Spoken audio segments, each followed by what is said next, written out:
नमस्कार, रामबाण क्लासेज के इस डिजिटल मंच पे आपका स्वागत है और मेरा नाम है बलराम योगी। और जैसा कि पिछली क्लास में मैंने आपको बूंदी के हाड़ा राजवंश के बारे में बताया था, तो आज अपन उसी क्रम में आगे की चर्चा करेंगे। और अगले जो बूंदी के इस हाड़ा राजवंश के शासक है उनका नाम है छत्रसाल। तो आप लोग ज़्यादा से ज़्यादा इस चैनल को सब्सक्राइब करें और अपने दोस्तों के साथ में शेयर करें। और जैसा मैं आपको बता रहा हूँ, आप इनके अच्छे से नोट्स बनाते चले ताकि आपको ये राजस्थान हिस्ट्री वाला पोर्शन दोबारा बार बार पढ़ना ना पड़े। तो आज अपन उसी क्रम में आगे की चर्चा करते हैं। और अगले जो बूंदी के शासक थे उनका नाम था हाड़ा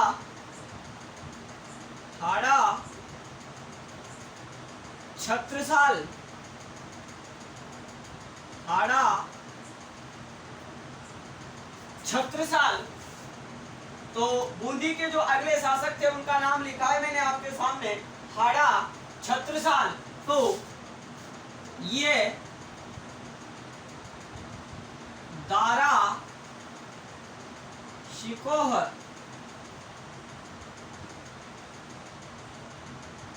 ये दारा शिकोह के अच्छे मित्र थे। अब आप मेरे से पूछोगे सर ये दारा शिकोह कौन है? तो ये दारा शिकोह औरंगजेब के बड़े भाई थे। जब 1658 में शाहजहां बीमार हो जाता है तो दारा शिकोह और उसके औरंगजेब के मध्य धर्मत का युद्ध होता है और उस धर्मत के युद्ध में औरंगजेब विजयी रहता है।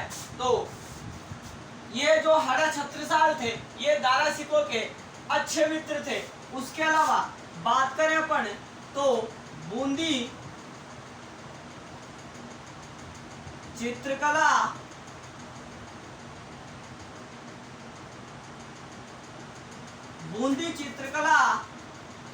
की शुरुआत इन्हीं के शासनकाल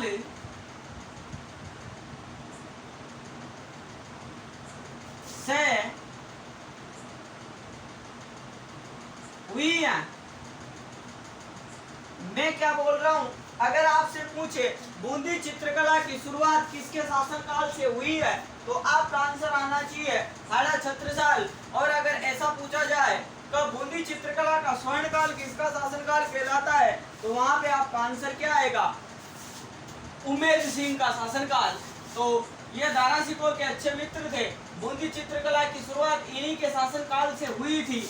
और बात करें निर्माण कार्यों की, क्योंकि सेकंड ग्रेड मैथ्स एग्जाम 2011 में ये पूछा जा चुका है कि बूंदी के रंग महल का निर्माण किसने करवाया था, तो उसका आंसर क्या था? हाड़ा छत्रसाल। तो बात करें अपन बूंदी के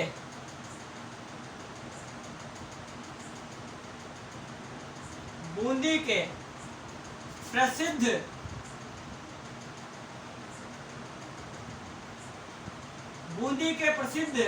रंग महल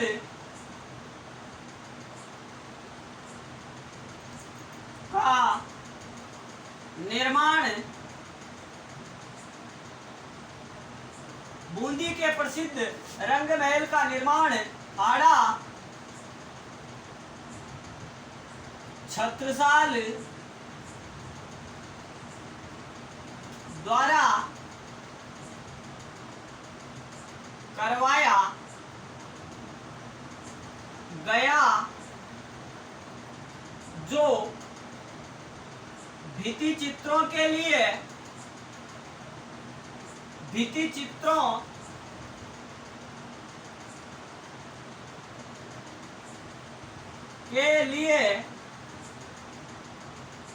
विश्व प्रसिद्ध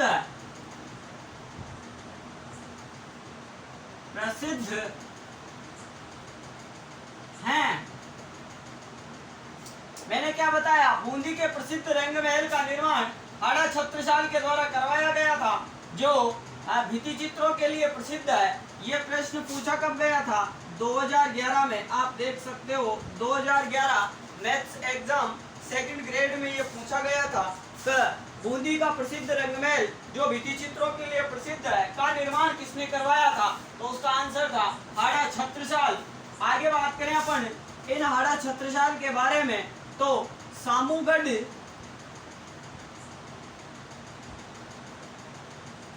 युद्ध के दौरान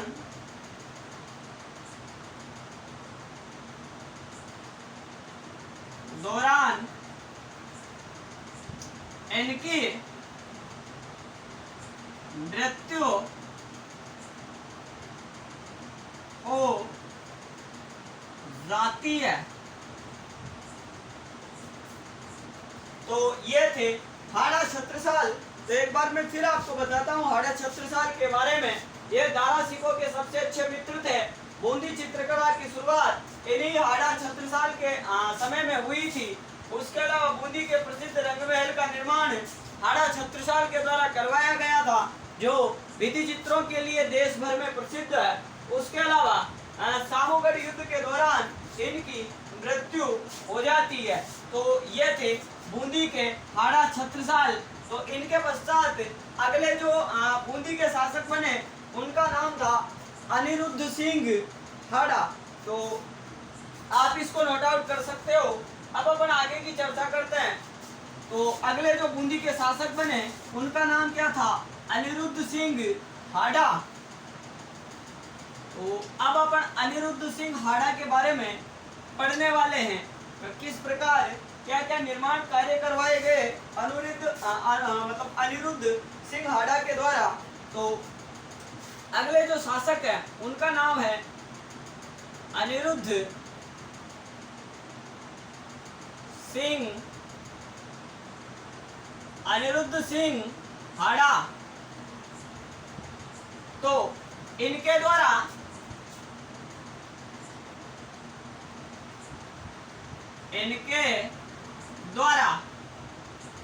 अनिरुद्ध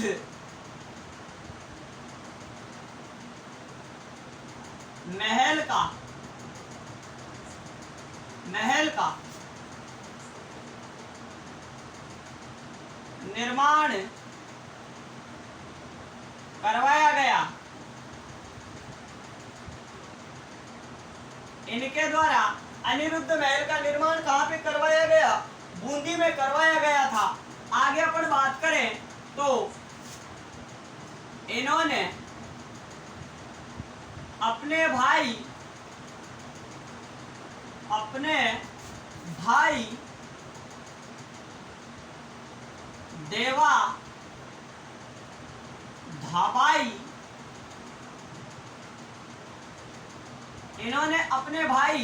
देवा धाबाई की याद में 1685 ईस्वी में 84 खंभों की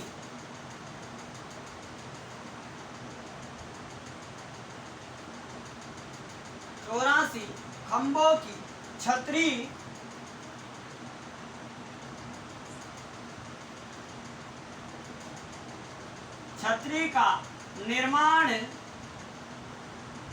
करवाया। क्या करवाया इसने, इनका जो भाई था देवा धाबाई, उसकी स्मृति में 1685 में किसका निर्माण करवाया, 84 खंभों की छतरी का निर्माण भी करवाया था। आगे बात करें अपन इस अनिरुद्ध सिंह हाड़ा के बारे में, तो इनकी रानी नाथावती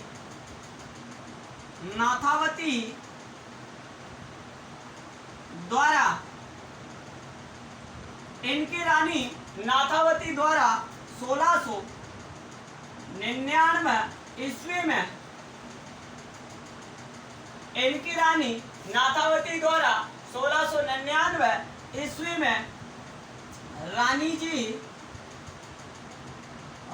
जी की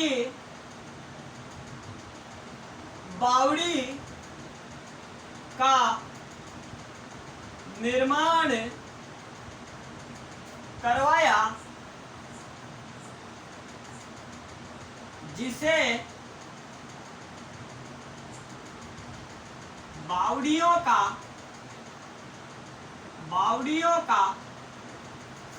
सिरमौर कहते हैं। सिरमौर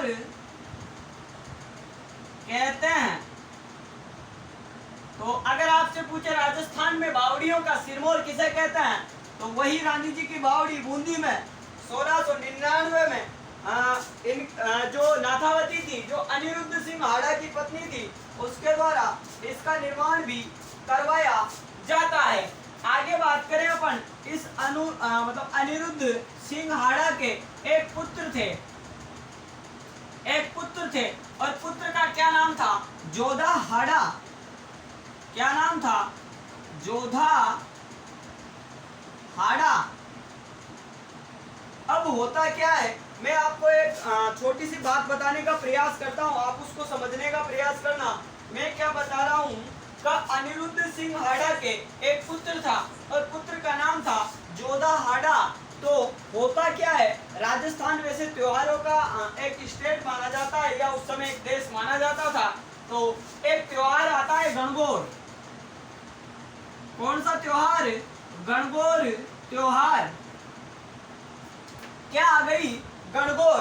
तो गणगौर के अवसर पर जब ये त्योहार मनाया जा रहा था, तो कहने का मतलब जो गणगौर यानी माता पार्वती और भगवान शिव की जो मूर्ति थी, यानी जो प्रतिमा थी, उस प्रतिमा को जब कहने का मतलब पोखर में उनका पवित्र जल से स्नान करवाया जा रहा था, तो उस समय क्या है, ये जोधा हाड़ा उस पोखर में गिरकर इसकी मृत्यु हो जाती है। किसकी?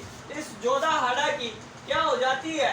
गणगौर के अवसर पर मृत्यु हो जाती है। इसी कारण राजस्थान में एक कहावत प्रचलित हो गई, हाडो ले डूबियो गणगौर। ऐसी हमारे ये जो हाड़ौती क्षेत्र है, इसमें एक मतलब कहावत भी प्रचलित है। कौन सी? हाडो ले डूबियो गणगौर। तो होता क्या है, गणगौर के अवसर पर इस जोधा हाड़ा की पोखर के अंदर मतलब मूर्ति का पवित्र जल द्वारा स्नान के दौरान इसकी मृत्यु हो जाती है। इसी कारण राजस्थान के इन 33 जिलों में से मात्र 2 ही जिले ऐसे हैं, एक तो बूंदी और दूसरा जैसलमेर। इन दोनों जिलों में गणगौर का त्योहार नहीं मनाया जाता है। कौन से शासकों के द्वारा? हाड़ा शासकों के द्वारा, या हाड़ा वंश के जो भी मतलब व्यक्ति है, उनके द्वारा आज भी यहाँ पे गणगौर नहीं मनाई जाती है। तो इस प्रकार ये हाडो ले डूबियो गणगौर, ये कहावत हमारे राजस्थान में या बूंदी में विशेष रूप से प्रचलित है, क्योंकि इसी गणगौर के अवसर पर इस जोधा हाड़ा की क्या हो जाती है? मृत्यु हो जाती है। क्या हो जाती है? मृत्यु। सो बूंदी में क्या होता है, ये गणगौर का त्योहार नहीं मनाया जाता है। तो मैं एक बार फिर आपको बताता हूँ, क्या अनिरुद्ध सिंह हाड़ा, इनके द्वारा अनिरुद्ध महल का निर्माण करवाया गया बूंदी में। इन्होंने अपने भाई देवा धाबाई की समृद्धि में 84 खंभों की छतरी का निर्माण करवाया। अनिरुद्ध की पत्नी आती है नाथावती, इसके द्वारा 84 खंभों की छतरी का निर्माण 1699 ईस्वी में करवाया गया था, जिसको ये जो रानी जी की बावड़ी है, इसको अपन बावड़ियों का सिरमौर भी कहते हैं। फिर मैंने बताया जोधा हाड़ा की गणगौर के अवसर पर मृत्यु हो जाती है, इसी कारण बूंदी में गणगौर का त्योहार नहीं मनाया जाता हाड़ा समाज के लोगों के द्वारा। और एक कहावत राजस्थान में प्रचलित हो जाती है, क्या? हाड़ो ले डूबियो गणगौर। तो यह था अनिरुद्ध सिंह हाड़ा। तो अगले जो इस बूंदी के जो शासक थे, उनका नाम था बुद्ध सिंह हाड़ा। तो आप इसको नोट आउट कर सकते हो। अब अपन बुद्ध सिंह हाड़ा के बारे में भी चर्चा करने वाले हैं। तो ये थे अनिरुद्ध सिंह हाड़ा, और इन अनिरुद्ध सिंह हाड़ा के समय में कहने का मतलब ये 2 विशेष रूप से कार्य होते हैं, एक तो 84 खंभों की छतरी और एक रानी जी की बावड़ी। तो लगभग राजस्थान का ऐसा कोई एग्जाम ही नहीं है जिसमें ये दोनों प्रश्न नहीं पूछे गए हों। तो सबसे ज़्यादा रिपीट होने वाले प्रश्न कौन से? जैसे 84 खंभों की छतरी कहाँ पे स्थित है, उसके अलावा रानी जी की बावड़ी, ये बहुत एग्जामों में पूछा जा चुका है। तो अगले जो शासक थे यहाँ बूंदी के, उनका नाम था बुद्ध सिंह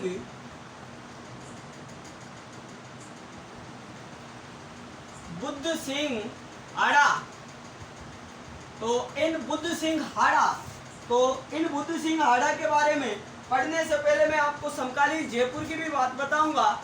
कौन से जयपुर में शासक थे, कैसे क्या मामला होता है, इन सब बातों की अपन चर्चा करेंगे, क्योंकि ये बुद्ध सिंह हाड़ा काफी इम्पोर्टेंट है, क्योंकि यहाँ से भी एक प्रश्न बार बार एग्जामों में आता है। और अब मैं आपको डायग्राम के माध्यम से उसको समझाने का प्रयास करूंगा। तो आप देखना, क्या इधर बूंदी के शासक कौन, बुद्ध सिंह हाड़ा। अगर बात करें समकालीन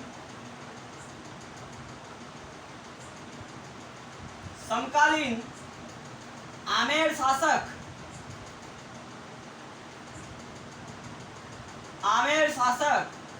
तो आमेर के शासक थे सवाई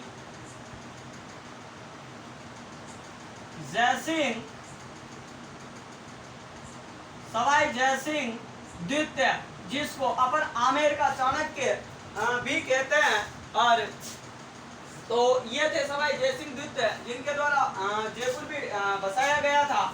तो समकालीन इधर बूंदी के शासक बुद्ध सिंह हाड़ा, समकालीन आमेर के शासक और सवाई जयसिंह द्वितीय। और इनके एक बहन थी, क्या थी बहन, और बहन का नाम क्या था, अमर कुंवरी। क्या नाम था, अमर कुंवरी। क्या बताया मैंने आपको, सवाई जयसिंह सेकंड के एक बहन थी और बहन का नाम क्या था, अमर कुंवरी। तो होता क्या है, ये जो बहन थी अमर कुंवरी और इस बुद्ध सिंह हाड़ा का क्या हो जाता है, इन दोनों का क्या हो जाता है, विवाह। इन दोनों का क्या हो गया, विवाह। मैं क्या बता रहा हूँ, का आमेर के शासक सवाई जयसिंह सेकंड की जो बहन थी अमर कुंवरी, इसका रिश्ता किसके साथ में हो गया, बूंदी के बुद्ध सिंह हाड़ा के साथ में इसका रिश्ता हो जाता है। लेकिन विवाह के काफी लंबे समय के बाद में भी इन दोनों की कोई संतान नहीं होती है। मैं क्या बता रहा हूँ, बुद्ध सिंह हाड़ा और अमर कुंवरी, इन दोनों का विवाह हो जाता है। विवाह को लगभग 15-20 साल बीत जाते हैं और इनके कोई संतान नहीं होती है।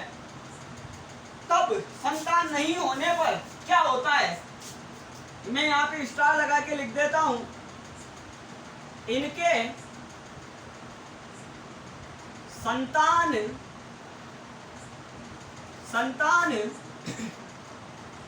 नहीं होने पर करवर के जागीरदार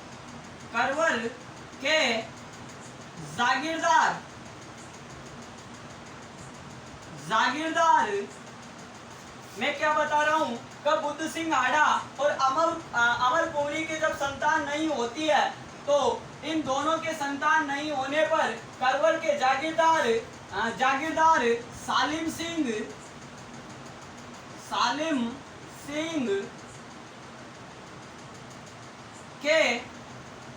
पुत्र दलेल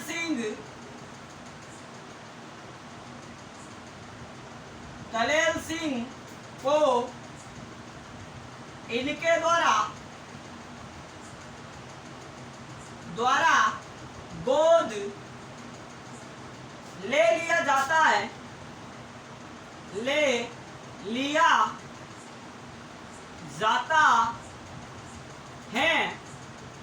लेकिन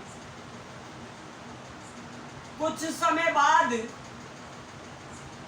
यहां से मैं मिटा देता हूं, मैं क्या बता रहा हूं आपको, बुद्ध सिंह हाड़ा और अमर कुंवरी के जब कोई संतान नहीं होती है, तो इनके द्वारा करवर के जागीरदार सालिम सिंह के पुत्र दलेल सिंह को गोद ले लिया जाता है। और दलेल सिंह को गोद ले लिया जाता है और इस सवाई जयसिंह द्वितीय के एक पुत्री आती है, और पुत्री का नाम था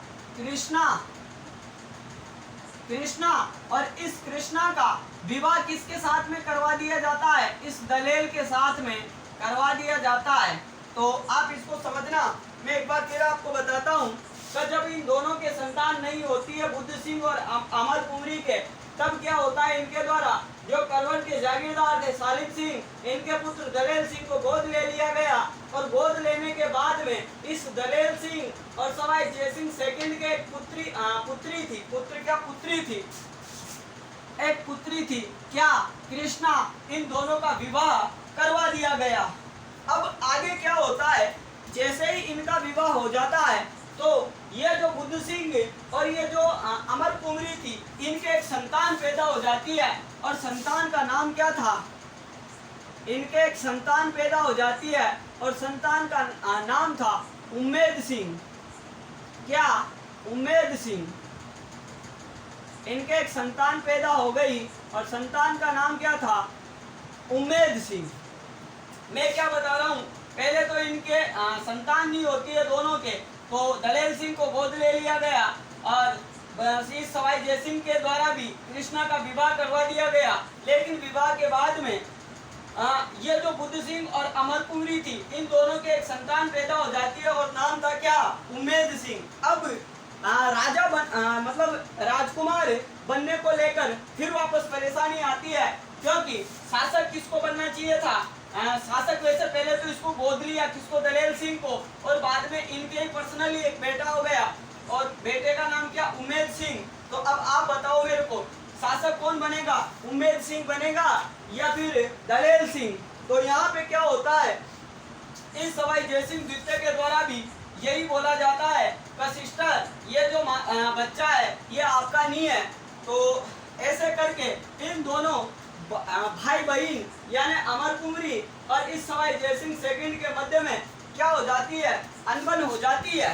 मैं क्या बता रहा हूँ, जब इस अमर कुंवरी के द्वारा ये बोला जाता है कि उम्मेद सिंह मेरा ही बेटा है और अगला उत्तराधिकारी यही बनेगा, तो इस सवाई जयसिंह सेकंड और अमर कुंवरी के बीच में अनबन हो जाती है। और मैं यहाँ पे स्टार लगा के लिख देता हूँ, अमर कुंवरी की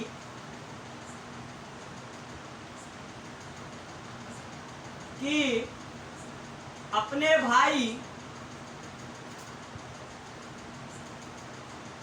जयसिंह सेकंड के साथ अनबन होने पर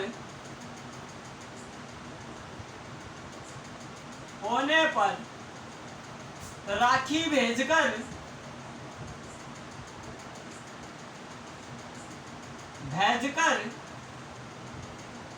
मराठा मल्हार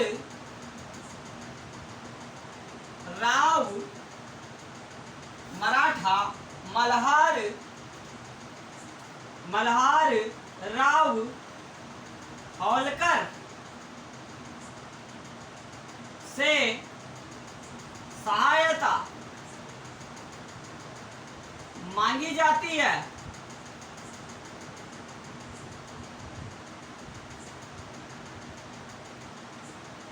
तथा यहीं से मराठों का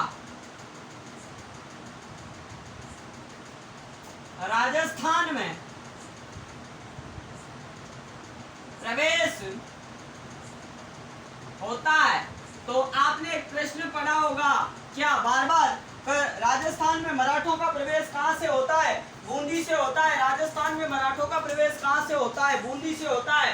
तो ये ऐसे मामला होता है, तब कहने का मतलब ये जो अमर कुंवरी थी, इसके द्वारा राखी भेजकर इन मराठा मल्हार राव होलकर से सहायता मांगी जाती है और यहीं से राजस्थान में मराठों का प्रवेश भी होता है। तो मैं एक बार फिर आपको बताता हूँ, बुद्ध सिंह आडा विवाह किसके साथ में हो गया? अमर कुंवरी के साथ में। लेकिन विवाह के बाद में इनके संतान नहीं हुई, तो करवर के जागीरदार सालिम सिंह के पुत्र दलेल सिंह को गोद ले लिया और गोद लेने के बाद में सवाई जय सिंह सेकंड के द्वारा भी अपनी जो पुत्री थी कृष्णा उसका विवाह दलेर सिंह के साथ में करवा दिया गया। लेकिन बाद में इन बुद्ध सिंह हाड़ा और अमरपुरी के एक संतान पैदा हो जाती है और संतान का नाम उम्मेद सिंह। तो उत्तराधिकार को लेकर वहाँ पर संघर्ष खड़ा होता है, क्योंकि यहाँ पे दलेर सिंह ये कहता है कि मैं गोद लिया हुआ बच्चा हूँ तो शासक मैं बनूंगा, और इधर उम्मेद सिंह ये कहता है कि मैं तो इनका कहने का मतलब एकमात्र पुत्र हूँ तो मैं मतलब शासक बनूंगा।